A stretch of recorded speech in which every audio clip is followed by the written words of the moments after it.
continuing to ensure a trusted workforce. Underpinning this reform effort must be a robust background investigation process, which enables federal employees and contractor workforce partners to deliver on agency mission while also protecting our nation's secrets. When the background investigation process fails or is delayed, mission delivery suffers, the national security is put at risk, and our ability to attract and retain the workforce of the 21st century is inhibited. Despite the hard work of dedicated, patriotic professionals who are working these issues daily, we have reached a time of critical mass which demands transformative change. Significant challenges with the background investigation program continue to adversely affect government operations. The current investigative backlog is approximately 500,000 cases, and the average time for investigating and adjudicating clearance is 3 times longer than the Intelligence and Reform and Terrorism Prevention Act standards. For the first quarter of 2018, our metrics indicate the fastest 90% of top secret background investigations government-wide took an average in excess of 300 days. This is 4 times longer than the IRTA standards and goals. In addition, background investigation-related costs have risen by over 40% since FY14. The SECIA, the Suitability Executive Agent, or SUDEA, all security organizations, and all impacted industry partners agree that this is unacceptable. I would like to take the opportunity to provide the committee with more detail regarding our upcoming Trusted Workforce 2.0 initiative. This initiative is designed to address the transformational overhaul I referenced earlier. It is an enterprise effort sponsored by the Security Executive Agent and the Suitability Executive Agent in concert with our partner organizations, which will bring together key senior leadership, change agents, industry experts, and innovative thinkers to chart a bold path forward for the security, suitability, and credentialing enterprise. The participants, including all Performance Accountability Council principal organizations, are committed to critically reviewing and analyzing with a clean slate and forward-leaning approach how to accomplish the transformational overhaul which is required. As mentioned in my statement for the record, our Trusted Workforce 2.0 initiative kicks off next Monday and Tuesday, 12 and 13 March, at the Intelligence Community Campus, Bethesda. We look forward to conceptualizing, implementing, and ultimately accomplishing the revolutionary change required across the clearance enterprise. In addition, we look forward to updating the committee on our progress. The SECIA and SUDEA have committed to transformational overhaul in at least 3 areas. First, revamping the fundamental approach and policy framework. The current standards are built on decades of layered, incremental changes and are not fundamentally changed since 1950s. We have set the ambitious goal that by the end of 2018, we will identify and establish a new set of policy standards that transforms the U.S. government's approach to vetting its workforce. Our objective must be to ensure a trusted workforce across government and industry who will appropriately protect vital national security information with which they are entrusted. Second, overhauling the enterprise business process. The current process is slow, arduous, overly reliant on manual fieldwork, and does not leverage advancements in modern technology and the availability of data. Finally, we must modernize information technology. Existing information technology constrains our ability to transform fast enough. We must leverage today's technology to conduct vital national security processing required and ensure we are well positioned to adopt tomorrow's advancing technology. After more than a decade of incremental policy change, there is still an unacceptable operational burden on government agencies making security and suitability determinations. We owe those dedicated professionals a high-performing process that meets the needs of our workforce and ultimately the American citizen. We are committed to full transparency of these efforts. Thank you for the opportunity to appear before the committee, and I will be happy to respond to any questions. Thank you, Mr. Dunbar. Mr. Phelan. Chairman Burr, Vice Chairman Warner, members. Let me thank you in his absence. I'll bring my clipboard later. Members of the committee, my name is Charles S. Phelan, Jr. I am the Director of the National Background Investigations Bureau at the Office of Personnel Management, and I do appreciate the opportunity to appear before you today. NBIB currently conducts 95% of the investigations across the federal government. The results of this mostly singular supply chain are used by over 100 agencies to make their independent adjudicative decisions. Even those few agencies that have their own delegated or statutory authority to conduct investigations, such as agencies of the intelligence community, rely on our services in some capacity. I'd like to start by addressing our existing investigative inventory and put some context around the numbers, which have been the subject of much media attention. In 2017, we completed 2.5 million investigations across all our investigative types. As of today, our inventory is approximately 710,000 investigative products. These include simple record checks, suitability and credentialing investigations, and national security investigations. It's important to note that the top-end number I just mentioned is much greater than the number of individuals waiting for their initial security clearance to begin working with or on behalf of the federal government. Of that total inventory, about 164,000 are either simple record checks that move in or out of inventory daily, or are investigations supporting credentialing or suitability determinations. The remaining inventory is for national security determinations or clearances. Approximately 337,000 of those are for initial investigations, and about 209,000 are for periodic reinvestigations. Since we stood up 17 months ago as NBIB, we have worked to increase our capacity and realize efficiencies. The stabilization of the top-end inventory over the past 6 months has been attained primarily because we have invested in the necessary infrastructure. We really are approaching this challenge on 3 fronts. First, to recover from the 2014 loss of the USIS contract for investigative capacity, we've rebuilt both contractor and federal workforce capacity. As of today, there are over 7,200 federal and contract investigators working on behalf of NBIB. That's good. That's not enough. Second, our investigative capacity can be significantly enhanced through smarter use of our workforce's time. Through the implementation of our business process reengineering strategy, we have clearly defined the critical process improvements and the technology shortfalls and corrections needed to support those requirements, and our decisions have been enhanced through better data analytics. We have improved our fieldwork logistics by centralizing and prioritizing cases, first with agencies beginning about 18 months ago, and more currently we are beginning to start hubs with industry. We have increased efficiencies of conducting and reporting on our enhanced subject interviews and implemented more efficient collection methodologies by leveraging the powers of technology to discover and gather information, and to free the investigators' focus on those aspects of investigations where human interaction is still critical. Third, we are fully supportive of the upcoming Executive Agents Trusted Workforce initiatives. Our processes today are driven by the existing policies, some dating back 7 decades, and we know from our experience that there is much to be gained through this strategic policy review effort, and we are fully behind it. Underpinning all of this is the planned transition to a new information technology system being developed by the Department of Defense. The National Background Investigation Services, NBIS, will ultimately serve as NBIB's IT system to support background investigations and will offer shared services for the end-to-end process for all government agencies and departments. NBIB, with the support of its interagency partners, has made and will continue to make improvements to the background investigations and vetting processes. As an example, for the past year, we have offered our customer agencies a continuous evaluation product that meets today's guidance issued by the Director of National Intelligence for continuous evaluation.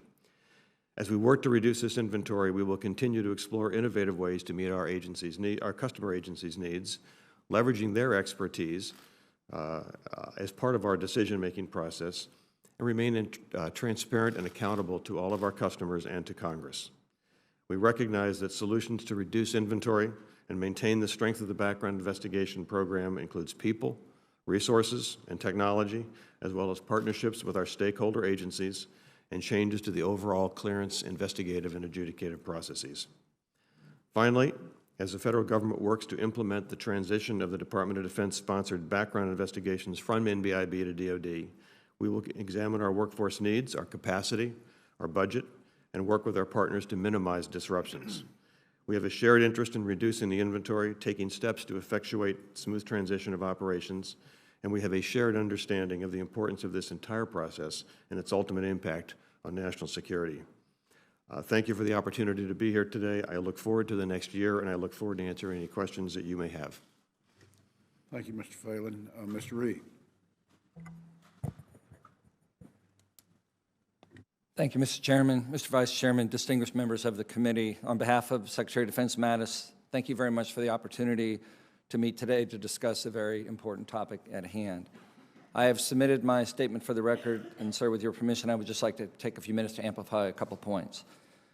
First of all, the Department of Defense fully recognizes and appreciates the necessity for security clearance reform, and we're fully committed to doing our part to develop and implement new and innovative methods for establishing and sustaining a trusted workforce in a manner in which upholds the highest standards of protection for national security information, safeguarding our people, and always ensuring the highest degree of readiness to defend our nation. With the support of Congress, multiple committees, and our close interagency partners represented here today from the Office of the DNI, the Office of Personnel Management, the Office of Management and Budget, we have, for the past some 18 months, been developing plans to transition responsibility for background investigations for our portion of the workforce from Mr. Phelan's organization to the Defense Security Service led by Mr. Payne. And Chair and Vice Chair may recall we met and briefed on this about 11 months ago internally, and we've been moving out steadily. Last August, the Secretary Mattis approved our plan, which was referred to as the Section 951 plan, was tasked to us in the 2017 Authorization Act to submit a plan for this transition. And this past December, upon approval of the National Defense Authorization Act for 2018, this included direction to the Defense Department to implement the transition plan we submitted under the previous tasking and to do so by October of 2020. We are well underway to meet this objective. In fact, I can project today that the initial phase of the plan, and there's some dependencies I'll talk about, but we're preparing ourselves to begin implementing this plan later this year in October timeframe, concurrent with the next fiscal year. And there's some conditions I'll talk about. Our team, and this interagency team represented here today, we are all working very hard every day to put the resources and the procedures in place to make this happen. And Mr. Payne will talk about some of that in detail. But more than just a straight transfer of the current mission and the current method to our department, and in line with the intent of the Security Executive Agent, and it's just talked about with the 2.0 initiative, DoD is actively developing these alternative procedures for conducting background investigations, advantaging ourselves with all available technology and other things. Our fundamental concept is to build on the existing continuous evaluation program, which the Security Executive Agent has already established, to build around that and supplement that with additional tools, such as risk rating tools, which analyze individual risk, analyze risk by position, and inform us of where to look and where to focus these processes. We have process for automated records checks.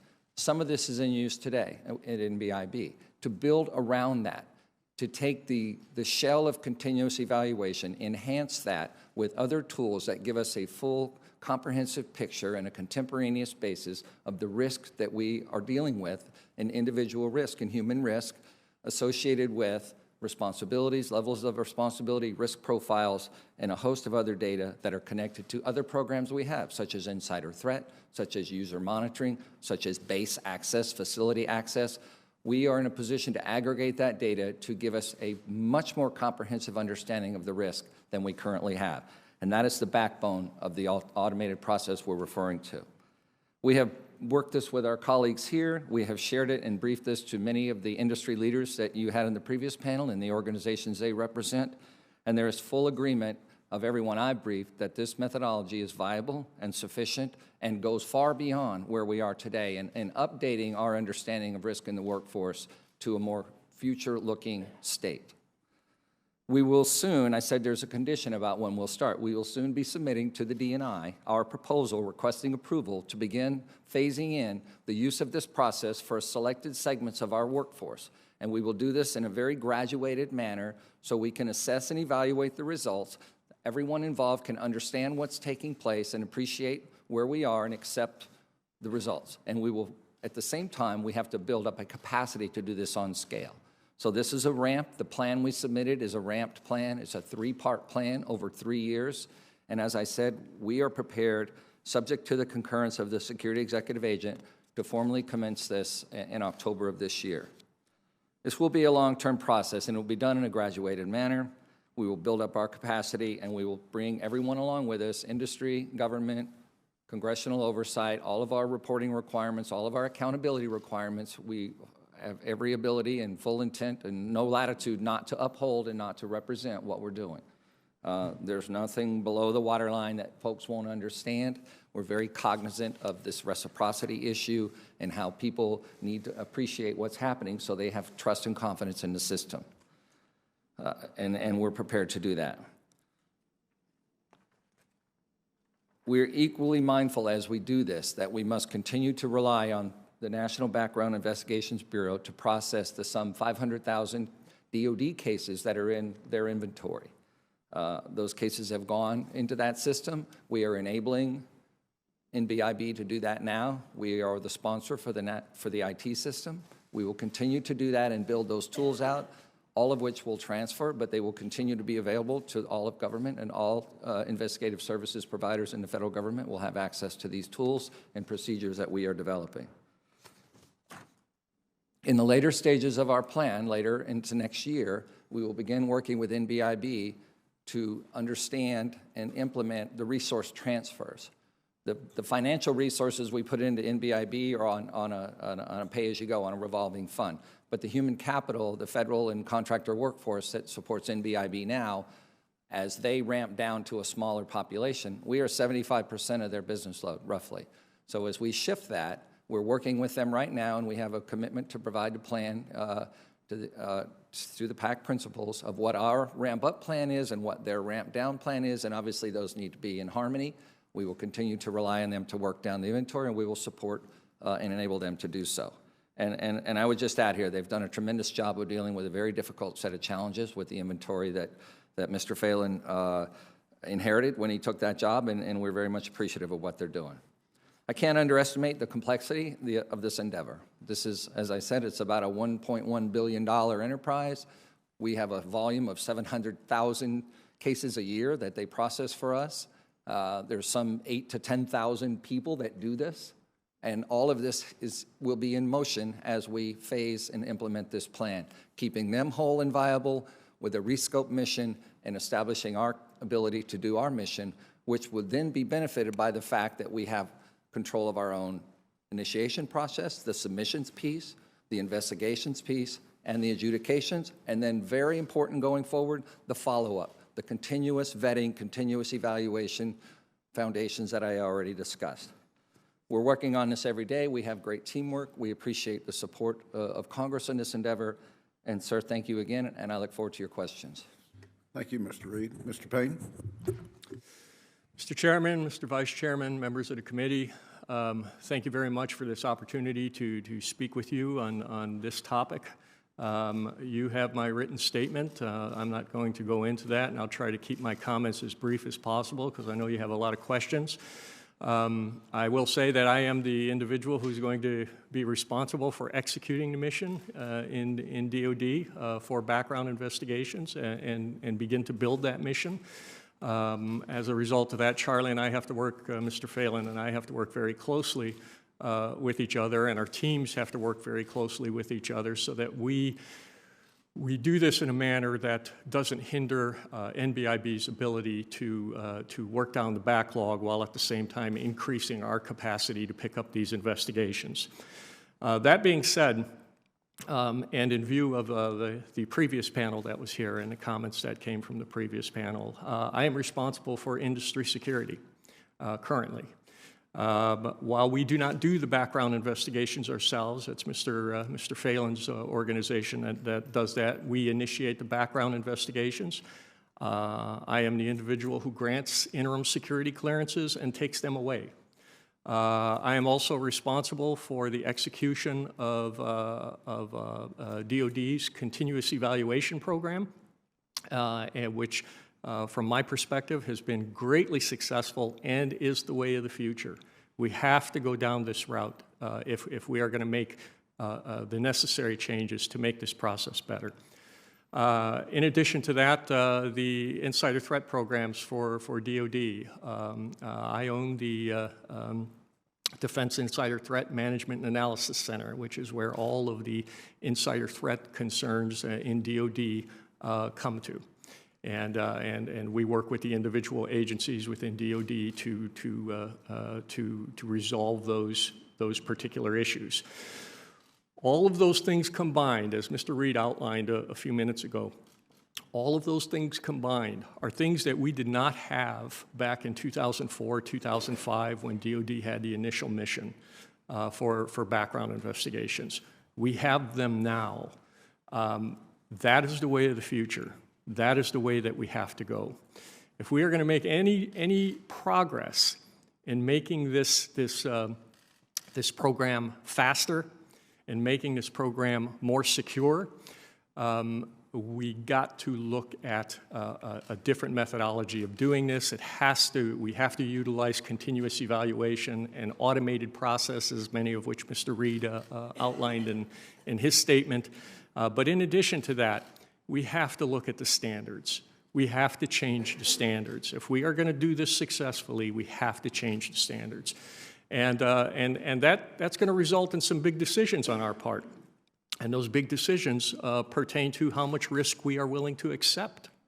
As Mr. Berteau in the previous panel stated, we're never going to be able to reduce the risk to zero unless we stop hiring. Obviously, we can't do that. And there's always going to be risk involved in the investigative process. There's always going to be risk involved in the security clearance process. What we have to determine is how much risk we find acceptable. And thank you very much. Thank you, Mr. Payne. Thank you to all of our witnesses. Again, we'll recognize members based upon seniority for up to 5 minutes. Recognize myself first. I want to tell you a story. The story starts about 10 years ago. 22-year-old graduates college. Never any plans to work for government. Gets offered a job. Civilian at DOD. And couldn't be more excited. Parents more excited than he was. Job, paycheck, things that you hope they're going to find. And then a process of 11 months of security clearance. You know, it gets back to some things that were said in the first panel, and I don't think that I'm an exception. That happened to be my son. Here's a kid that is incredibly excited to work for government, work where he did, ready to go, and after 11 months, you know, he wonders whether he made the right decision. He didn't lose his skills like some will do today if it's technological.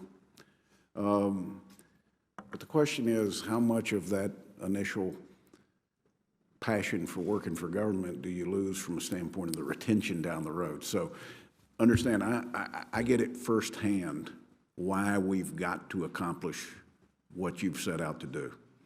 It is unacceptable to this next generation, just the fact that things go so slowly. I say that with full knowledge and knowing I'm still talking about the federal government, and there's some things even Congress can't change. But the reality is that we can do much better. And Mr. Reed, I thank you for your brief almost a year ago. The fact is the timeline's about exactly where you told us it was going to be. We're excited to see the rollout. Mr. Payne, a lot of pressure on your shoulders. I get that. But we can't go forward unless we do this. I know the commitment of Dan Coates, and I don't think that that's going to change as long as he's there. And I think now we're matching it with a desire by members of Congress to make sure we not only identify those things that need to be changed, but we accomplish the solutions. So I think that we've got good partners. Mr. Reed, Mr. Payne, this is to you. Are there additional authorities that you need to accomplish this rollout and eventually fully move this system to what you have designed? Senator, from an authority standpoint, the Section 925 of the current NDAA gives us, reinforces the Secretary's authority in the first instance to conduct background investigations, which was a plus. It also provides direction, not so much authority, for us to consolidate other elements within the department, which also is very helpful. Let me ask it a different way, if I can. Yes, sir. Is there anything in federal statute today No, sir. that hinders your ability to change your review process the way you think it needs to be done? Not that I'm aware, not in statute. Now, we are wholly dependent on Director Coates and his leadership to approve, as I outlined, our alternative process. And Secretary Mattis cannot do that unilaterally. We are beholden to the security executive agent and the suitability executive agent for the standards they set and the process they control. And we don't have a problem with that process. We're eagerly looking forward to participating in the Trusted Workforce 2.0 because it comports to the plan that we've already set out to conduct. So I do not believe there's anything in federal law that is an impediment to what we want to do, sir. Mr. Dunbar, I'd also ask you to go back and make sure from an OD&I standpoint that there's not some statute out there that is going to pop its ugly head up and say, well, you know, this does make a lot of sense what we're doing over here, but you can't do that until we change this statute. If we've got things to change, let us know now so that we can implement this on the timeline that's designed. Yes, Now, Senator, absolutely. I should have said this at the first panel, and I'll say it now. I'm not adverse to additional investigators. I'm not adverse to increase in funding. I am adverse in doing either of those things before we change the system.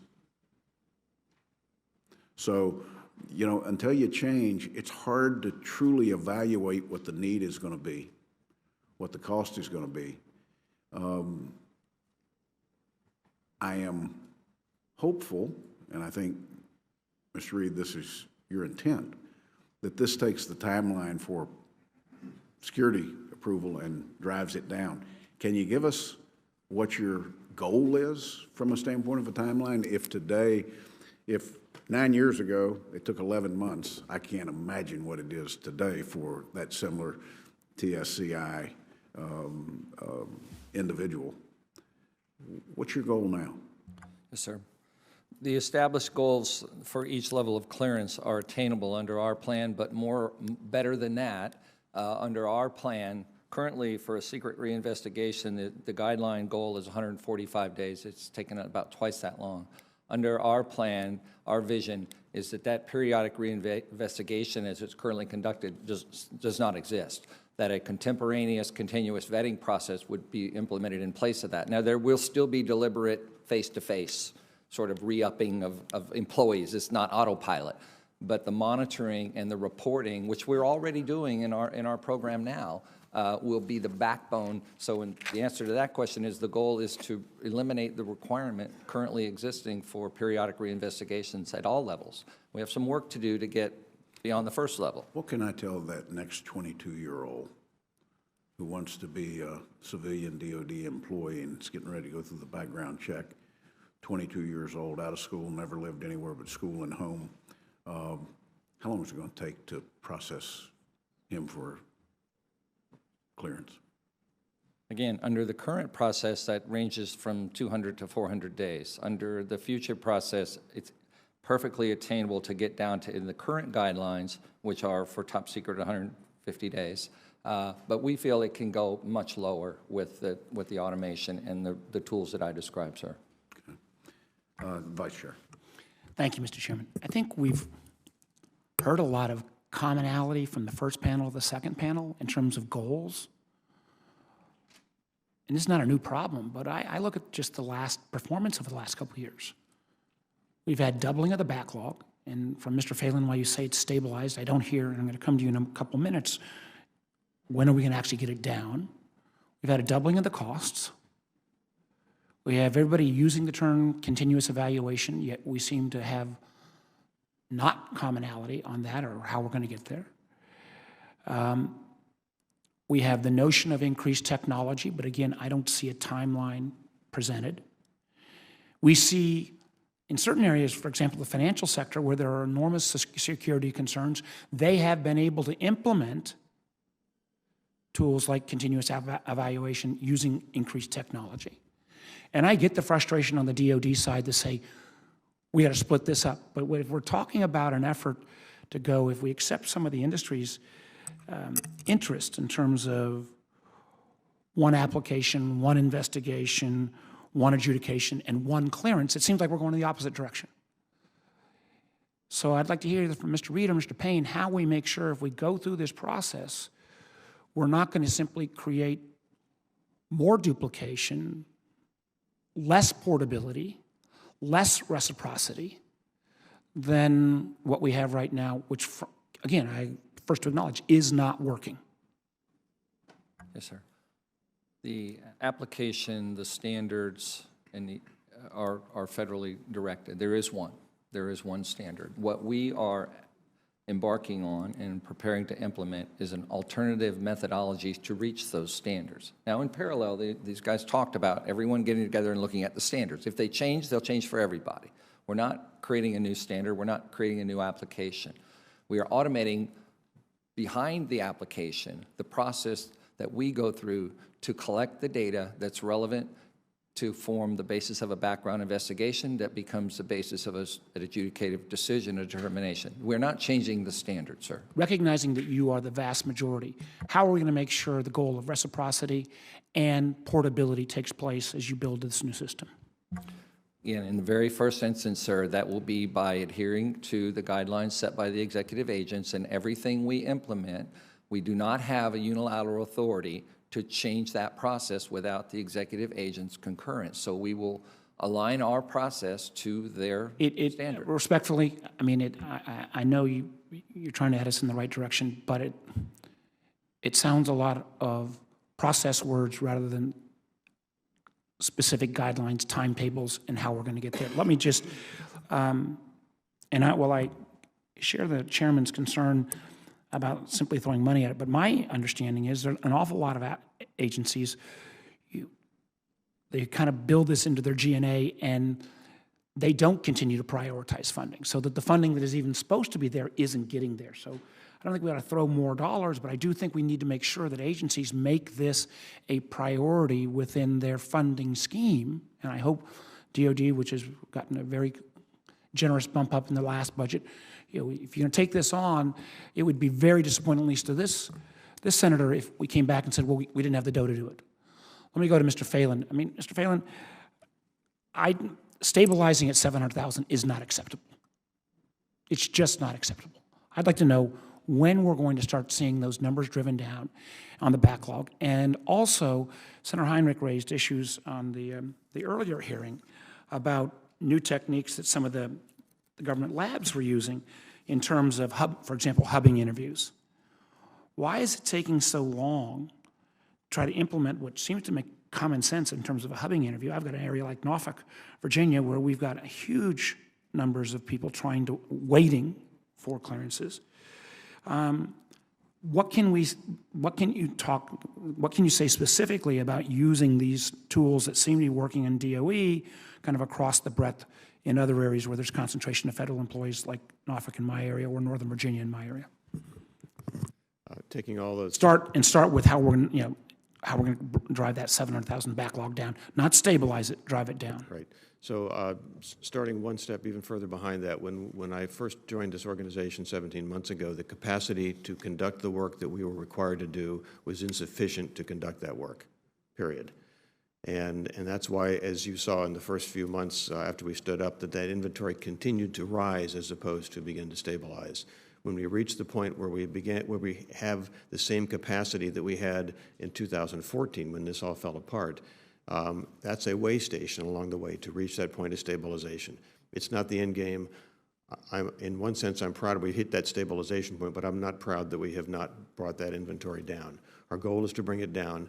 Last week, I noted to a committee on the other side, on the House side, that we are looking at potentially as much as 15 to 20% reduction by this time, well, not by this time, by the end of the calendar year. That's still not sufficient, but it will be by itself, we will begin to drive that number down.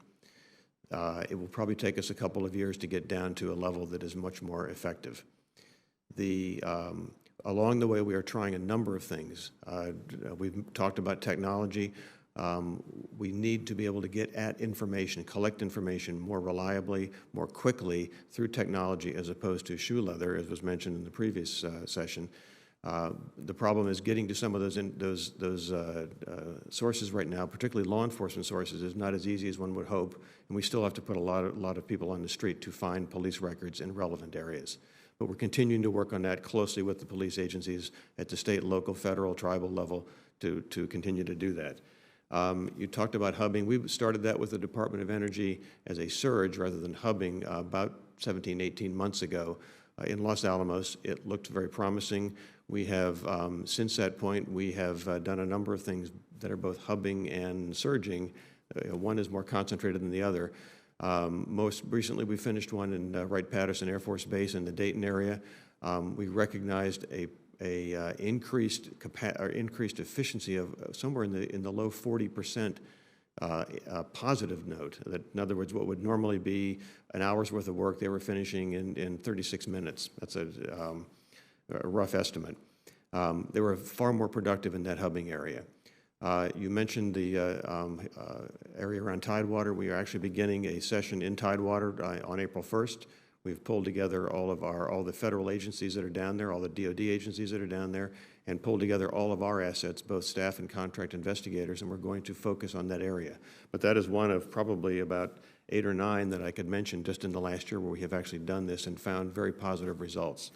Certainly Dayton, San Antonio, out in Nevada, Tinker Air Force Base, Oklahoma City. I mentioned Tidewater, and one that I think is going to be very promising to us on 2 fronts.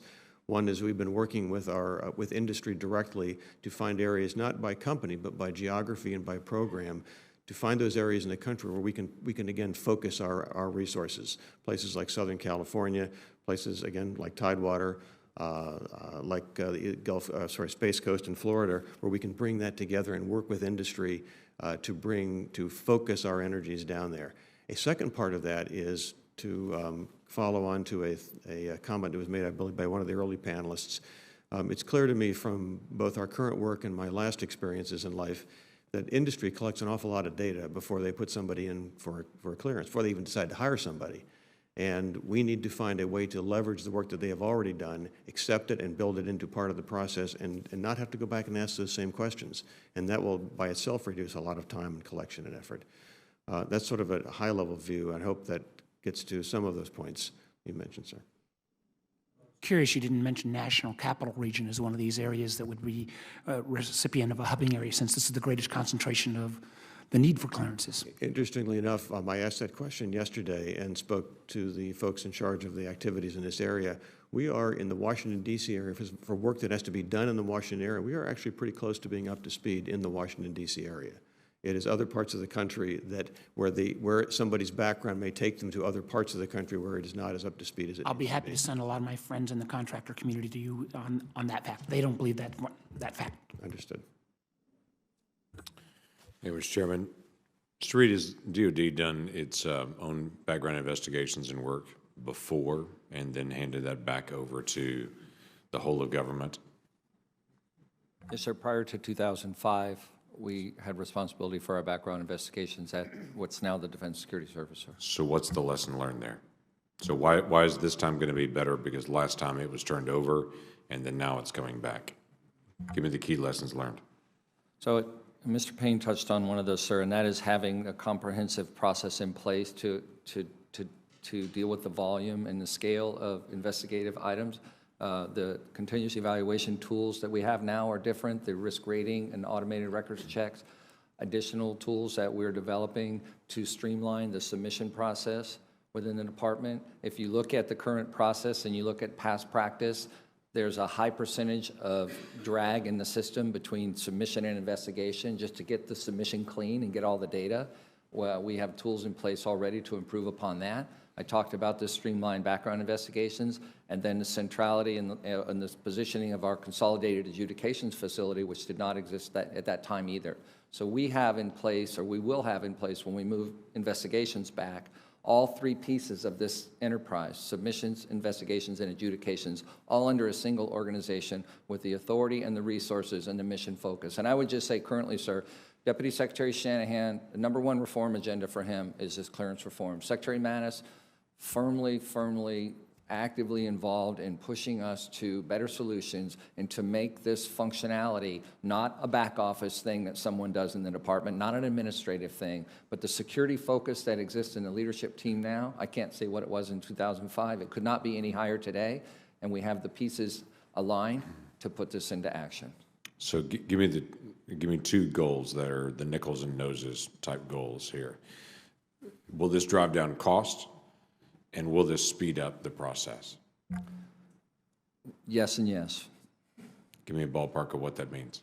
In terms of speeding the process, again, current timelines, we're experiencing 150 or so days for a secret level reinvestigation. We will eliminate that requirement completely. So there's a time improvement there. Current background investigation, field activities, field work, our studies and our pilots and everything we put into place now, using aggregated data tools that I've talked about, can get us 90% of everything we're getting now from a field investigation on the front end, and then the tools can focus us on the last 10%. We will still have to go out and do some field work, but 90% of the field work can be handled through automated processes. So that will drive down the capacity needed to do those field investigations, and therefore drive down the cost per unit that we currently provide to OPM. Right, and you had said first-time approval is still at 150 days. Is still your assumption? First time, new person, new hire. That's the reinvestigation, but currently it's about the same for the initial secret, at the secret level. And you assume it's going to still stay that 150 days? Pardon me, sir? You assume it'll still stay 150 days. That currently it's 150 days. You assume when you transition it over, it will still be 150 days for a first-time hire, brand-new investigation. No, sir. No, that's the current standard. Right. I don't know today how fast we'll be able to do a secret. My anticipation is it can be done in a matter of days. There's processes in place now to gain access to certain programs and facilities, even here in the DC area, that run a series of automated checks that are very thorough, and it takes 20 minutes. I don't know that we're going to be at 20 minutes. Right. And you always are going to have things you have to go check. I'm back to the chairman's question when he talked about the 22-year-old. When he asked you specifically on that, how long it's going to take, that's when you gave him the answer of the 150 days. So I'm trying to be able to line this up. That's the current standard, sir. I apologize. Okay. All right. So you're thinking it's not going to be 150 days. It could be a couple of weeks. Absolutely. At the secret level, absolutely. No reason why that can't be. Okay. Mr. Payne, you concur on that? I do. I think some of the things that we have in place right now, again, as Mr. Reed outlined, using continuous evaluation, maybe I want to finesse that a little bit, continuous evaluation as opposed to continuous vetting. So continuous evaluation, a program set up by the DNI, is designed to look at the risk in between periods of reinvestigation. When we talk about and they have seven data sources that they're requiring every agency to utilize when they do continuous evaluation. When I talk about continuous vetting, I'm looking at expanding that into other data sources within DOD, other data sources within the U.S. government, other data sources within the public sector, that we can pull all those things together, many of which are required already for the secret level reinvestigations, and do those on a continuous basis. And if we're doing those things on a continuous basis, there is no need to do a reinvestigation on someone at the secret level unless you come up with derogatory information. So that's where the significant savings is going to be. Okay. Thank you. Thank you, Mr. Chairman. Thank you, Mr. Chairman. I've been surprised in this hearing that we haven't had to talk much about money. Mr. Phelan, do you have adequate, and Mr. Reed, are there adequate resources in terms of money and people Is this just management and automation, or are there shortfalls in terms of the number of people necessary to do these, to work down this backlog? So under the current process and our current operation, we operate in a working capital fund, a revolving fund, and agencies that wish to have an investigation done give us the money to have the investigation done. So from our standpoint, it is, here's the money, do an investigation. So we're not short of funding to do these investigations on our end. Where I think a better question would be, are the agencies that need to have an investigation conducted funded appropriately to identify the money to send to us to do the investigation? Are there sufficient personnel? Are there people, our economy is pretty tight. Are there people, is there a shortage of qualified people to do this work? The high end of folks to do the investigative work as a population is stressed at this point to hit beyond where we are, although we have encouraged our suppliers and ourselves to continue hiring. But so today there are nearly adequate, but we still have much more work to do. And if we don't change today's processes, some of the things you've heard already, then we will still need to continue hiring beyond all that, and that puts even greater stress on the total number of people we have to do it. So that's an additional imperative to seek technological productivity increases. Yes, it's to make the current people more productive and to reduce the need for having people in there. Yes. I think this should go to any of you. I'll address it to Mr. Reed. Is the portability that we've talked about part of this sort of revamp plan, Mr. Phelan, Mr. Reed, to consider that factor so that we don't have to redo these tests? Let me ask a specific question. We heard about DHS where you might have to have a whole new investigation to go from one job to another in the same agency. Does that, please tell me that doesn't happen in the Department of Defense. No, sir, it does not. We have a single adjudication facility. We're all under one roof. And DHS aggregation of independent agencies that were brought together in DHS are still operating it differently. But we have for years had a single adjudication facility within the department and external to the department because they understand so what the they're doing. clearances are portable within the Department of Defense. Absolutely, sir. And is the portability issue in other agencies part of this reinvention that's going on? The portability, the interesting part is that mostly today a singular investigation. Any agency can use the investigation we do to conduct it in adjudication, but it is up to that agency to do the adjudication. To the example you heard earlier, within DHS, with the same set of facts, they may decide to ask for more information, ask for a re-adjudication, and then. So portability isn't a part of the overall structure of the new system. It's an agency by agency decision whether they will accept, whether they will do reciprocity. I'd say it's less about structure and more about both empowering them and encouraging them to accept the decisions made by others in previous lives. So that a decision made by one agency, for the second agency to accept that first agency probably did a pretty good job and was honest about how they approached it, and to accept the results of that first investigation and not, other than maybe another question, but not ask a lot more about it, not reinvestigate, not reinitiate an investigation. Thank you. Mr. Reed, why is it that it's taking so long, has taken and apparently will take so long to transition from the OPM to Department of Defense?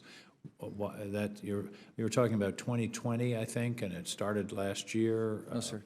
So the Defense Authorization Act requires us to implement the plan by October 2020. We intend to implement the plan in October of 18.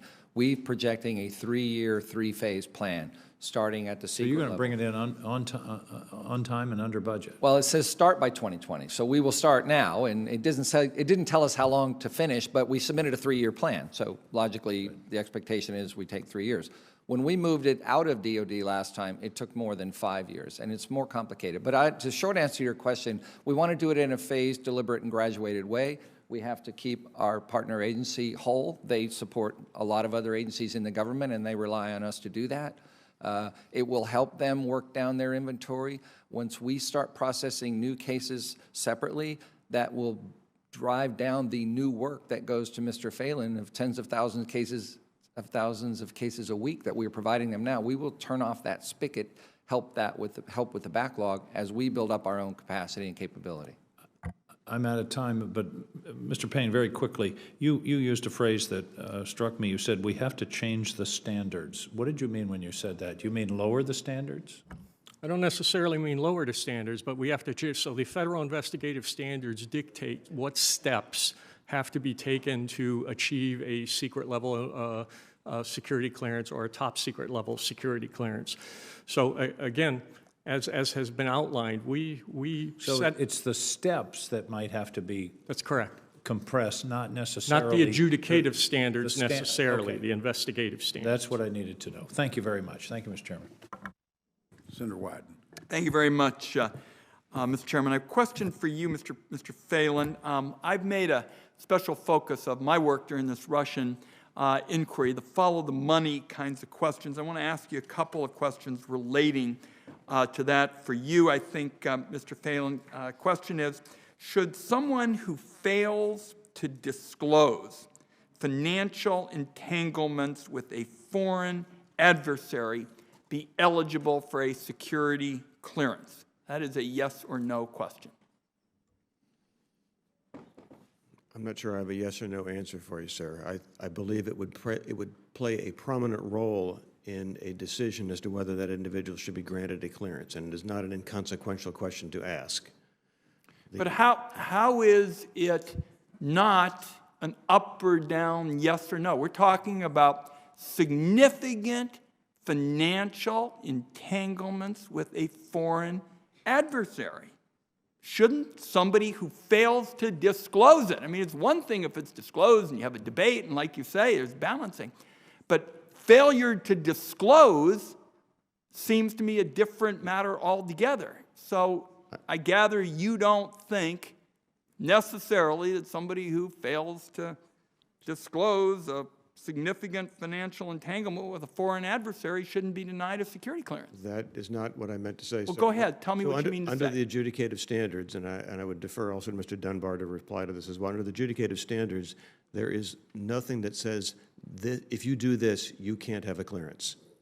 It says for the adjudicator to take into account all that you know about this individual, make a decision regarding their candor, regarding their entanglements, regarding their families, regarding crime, regarding all sorts of things, and make a decision.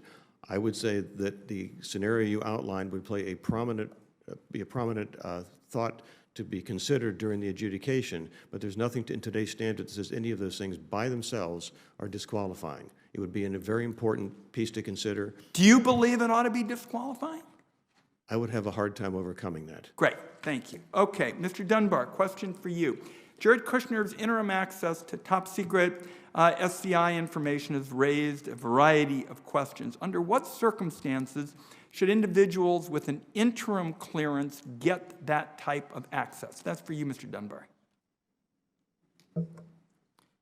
Senator, as we've heard earlier today with the industry panel, interim clearances have been used throughout the government for some time, many years. There are two specific governing documents for interim clearances, and the guidance that's out there now allows interim clearances at the secret level as well as the top secret level. There are situations called out in the guidelines which speak to urgency of circumstances, those types of ideas about how when someone might be granted an interim security clearance. I believe an example that would be applicable here is an incoming administration which has the need to onboard personnel and get them in positions as soon as possible in order that they can perform the duties of their function. In regard to Mr. Kushner's specific case, the DNI sets policy, standards, and requirements. As Mr. Phelan has stated, each individual adjudication, and this is contained in the Security Executive Agent number 4, is treated based on the whole person concept, in which every particular piece of information, both positive and negative, past, present, all of those things are factored into the adjudication. As Mr. Phelan has stated, in my opinion, the issues which you've raised, Senator, would be issues which would need to be thoroughly vetted in the course of the investigation. I have no reason to doubt that the Federal Bureau of Investigation would not investigate each and every issue very fulsomely. Let me ask one other question. During our open hearing, in fact, I think it was worldwide threats, and the Vice Chairman, to his credit, mentioned security clearance as being central to the question of protecting sources and methods. I asked FBI Director Wray, with respect to Rob Porter, how that decision was made. I mean, when did the FBI notify, the White House? And it was clear when you listen to Director Wray's answer, it did not resemble what John Kelly had actually been saying to the American people. So I'm still very concerned about who makes decisions at the White House. And with regard to White House personnel, in your view, Mr. Dunbar, who would make the decision to grant an interim clearance holder access to top secret SCI information? Senator, that decision would be made, in my understanding, by the White House Office of Personnel Security based on an investigation conducted by the FBI. My time is up. I would only say I'm not so sure as of now who actually makes that decision, because we've heard Mr. Kelly speak on it. I understand the point that was made by all of you who are testifying. I think it still remains to be seen who would make that decision to grant an interim clearance. I'm over my time. Thank you for the courtesy, Mr. Chairman. Before I turn to Senator Harris, Ms. Phelan, since you do most of these right now, is it unusual or is it acceptable that if an individual who's filed for security clearance finds out they left something off their application, are they offered the opportunity to update that for consideration? Yes. So if somebody left it off, they could add it on and that would be considered in the whole of the evaluation? Yes, it would be. And at any time during the investigation, what we frequently find is two scenarios. Number one is I just forgot when I was filling out the SF-86 to put that on there as an individual issue. And there are times when we will go in and conduct the investigation, have the face-to-face conversation. So that's actually happened more than the one instance that Senator Wyden referred to? We find it happens with some regularity. Thank you. Senator Harris. Thank you. Mr. Phelan, it's important, I think, for the public to understand why these background checks are so important to determining one's suitability to have access to classified information. Can you please explain to the American public why these background checks are so important to national security? Yes. So in taking a background check, in addition to both the investigative piece and then ultimately a decision by a government agency to grant that person access to information or have some level of public trust, we owe it to, I think we as a government owe it to the American people and to the American taxpayer to ensure that people who are working in the national security arena and in areas where there is a public trust, that we have done everything we can within reason to determine that that trust can be placed into that person. And I know in an earlier part of the conversation, earlier hearing, there was a conversation about should we reduce the number of people that have clearances. I think there's not so much a counter argument to that, but when we have people across this particular environment and in the earlier panel where they have access daily to national security information, secrets that give this country an edge in war, in peace, and other sorts of things, and at the same time we have our industrial partners that we work with that are building all those tools that help us fight those wars or keep that peace. And this is a very simple thing I've said in other venues, do you want to have less trust in the guy who is turning bolts on an F-35 assembly line or more trust?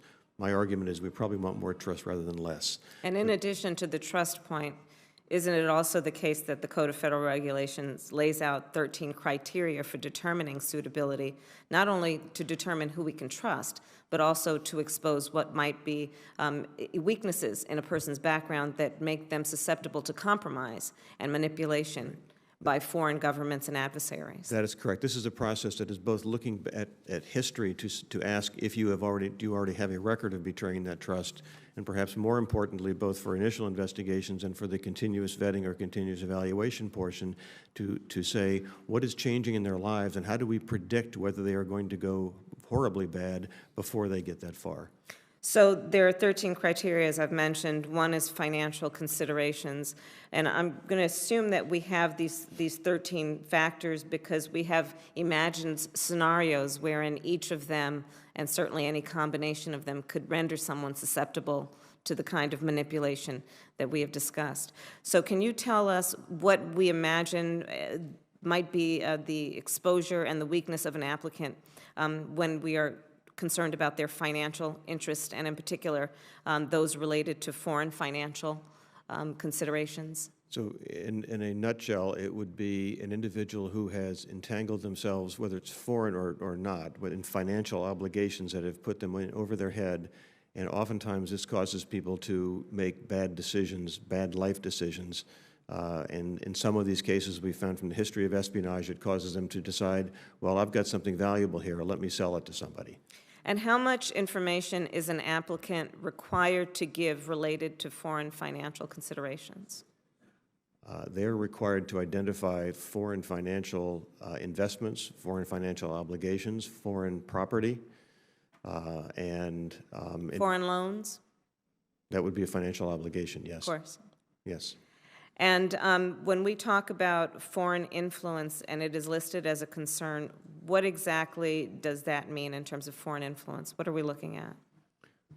It would be how am I influenced by either a relationship I have with someone who is foreign, a relationship I have with an entity that is foreign, that could be a company, it could be a prior or coexisting citizenship I have with a foreign country.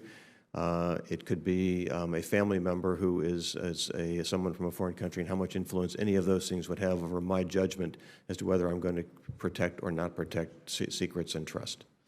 And given your extensive experience and knowledge in this area, can you tell us what are the things that individuals are most commonly blackmailed for?